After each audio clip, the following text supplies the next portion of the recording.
Estamos con John McEnroe, una de las leyendas del tenis. How do you feel about today's game against Jim?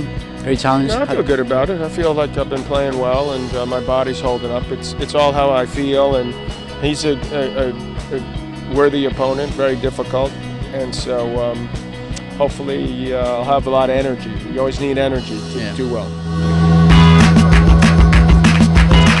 And how often do you do these type of games? How often do you play? What's your schedule? Not too often. I mean, I'm gonna have a lot of kids now, and not getting any younger, so I need to sort of pick my spots and hopefully peak for the right moment. You know, I try to get ready for extended periods of time to sort of show that I can still play.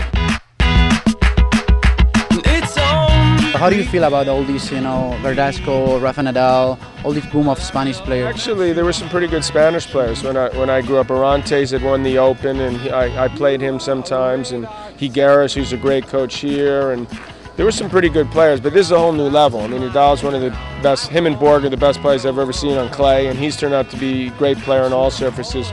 So there's a boom in tennis in Spain. I think that's good. It's incredible how well they're doing right now. So we have to take some lessons here in America from them. How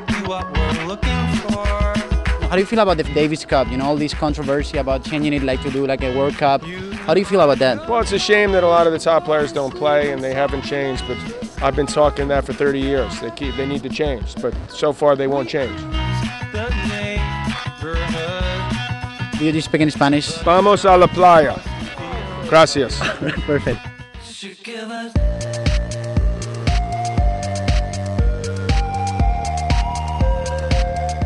You're about to play Joe McEnroe tonight, so what is the intensity? I think it's going to be very intense. I'm looking forward to it. John is always a great test, both physically, because he plays a very unique brand of tennis, and also mentally, because he brings high intensity and a high sense of almost drama to these matches, so I have to be on my toes for everything.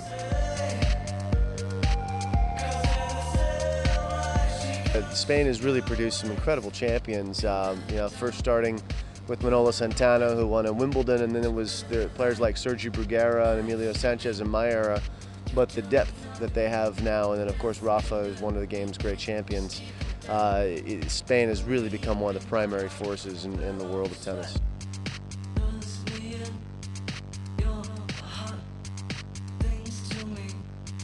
Well, a lot of people, myself included, have long thought the Davis Cup is an undervalued asset in tennis, and it could be utilized better to help grow the sport, and certainly, just candidly, the ITF, which owns it, could probably make more money if they change the format. To be crass about it, I think they could have their cake and eat it too. But they're very determined to keep it the way it is, and I think change will be hard to come by there, but I think at some point someone will be in charge of Davis Cup and recognize that it can be done better and it can be more beneficial to everyone involved on all levels, and I look forward to that day. I love Davis Cup.